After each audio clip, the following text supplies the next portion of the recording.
Hello, everyone. Welcome.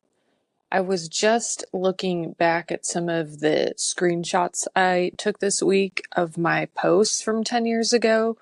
On April 29th, 2015 was when I got my first round of chemo. It was kind of a really big day for me for a few reasons. Yes, it was the first round of chemo. It was the last day I was able to breastfeed my daughter, Olivia. And it was also the first day she took her first steps all on her own. So, 10 years ago, Olivia was still a baby when I was diagnosed 7 or 8 months old. So, we went through a lot of her first milestones.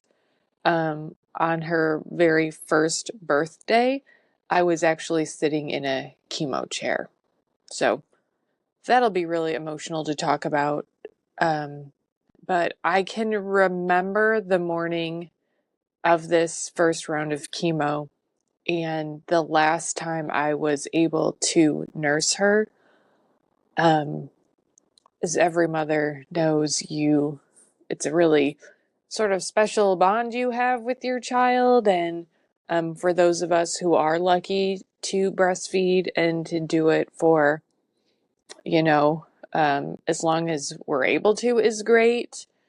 I was not able to make the decision on my own when I wanted to stop nursing.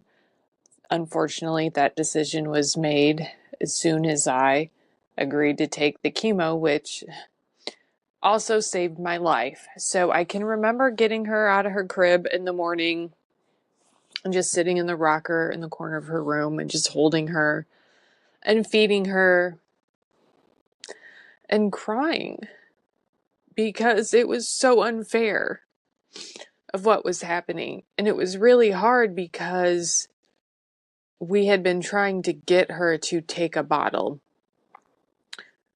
Just because she was, about 8 months old, and it would be nice. I had so much milk stored in the freezer, which turned out to be a really good thing to have all of that. But she did not and would not take a bottle. She just didn't want it. And so we were very concerned that after this feeding, she would have no choice but to take a bottle. And we did struggle for several days, but the pediatrician just was very reassuring and telling us that she will eventually take it. She'll get hungry and she'll take it. But it was just scary and so many emotions that morning before I had to, stop for the very last time. So that was really hard for me. And obviously, now just thinking about it, I still get choked up because it was really unfair. Just rock in a hard place, right? What are you going to do?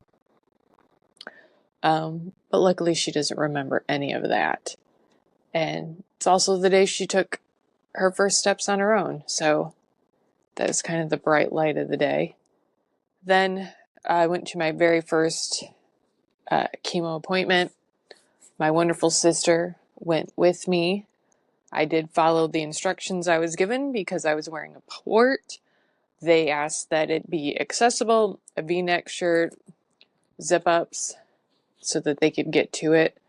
My chemo nurse, she was just extraordinary. She was so supportive, so kind, caring. She would take the time to explain what she was doing, what was going to happen, how certain drugs could run together. Some drugs had to go by themselves. When it came time for the adriamycin, the Red Devil, the Red Angel, whichever nickname you want to call it, when it was time for that, that was the sole reason I had to get the port, because you could not just push that through into a regular vein. It had to go through an artery. So she was so kind, and she sat there with me because she had to manually push it through. So it's in like this massive looking syringe, like huge. And she had to sit there and manually push it. And it wasn't something she could do quickly, you know. So she made small talk the whole time. Again, so kind. And every appointment I went to, she was just the same way. And not just with me, with everyone. And there were other nurses there too.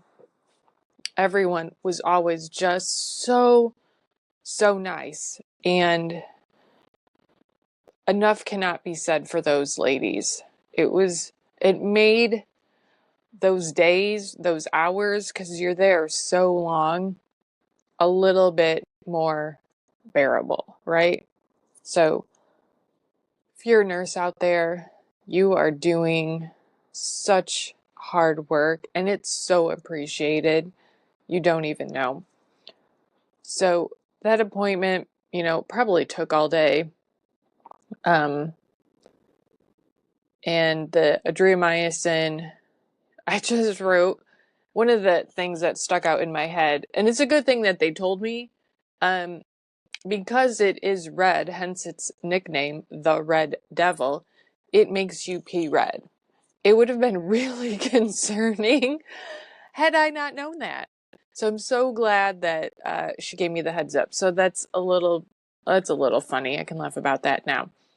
And then I was browsing through my social media and I noticed a person had posted in a triple negative breast cancer Facebook group I'm a part of that she was 15 years NED, no evidence detected, but her doctor had just noticed a problem with her heart, her left ventricle.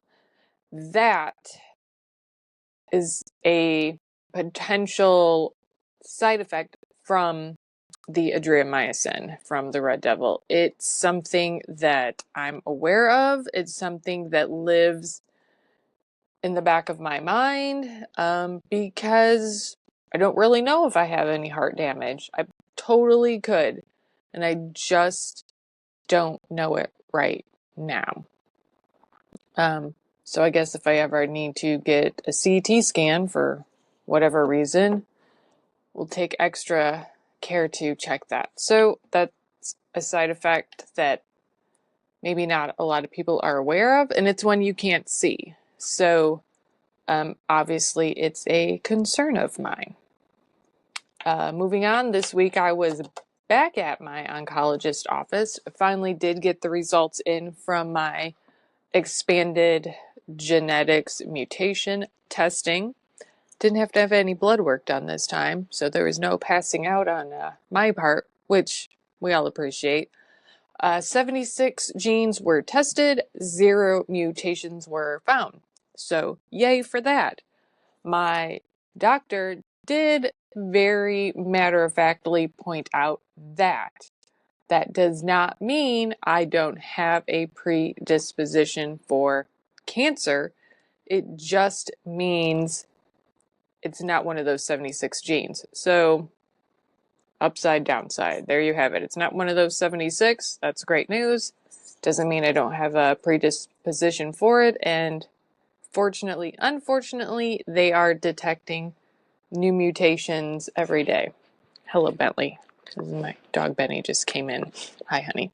I know. It's raining outside here and he gets kind of nervous. Anyway, we stay vigilant. He reiterated that if there are any bumps, lumps, bruises, pains, anything that's concerning, I should definitely take note and give him a call.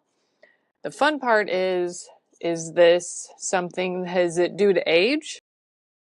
Is it not due to age? So many factors to consider every time I bump myself or, feel weird. What is it? Is it age? Is it cancer? It's not a fun game we have to play, and hopefully so many of you don't have to. I think we will wrap it up right there. Bentley is laying on the floor staring at me, very much wanting to climb up in my lap. So, until next time, have a good one.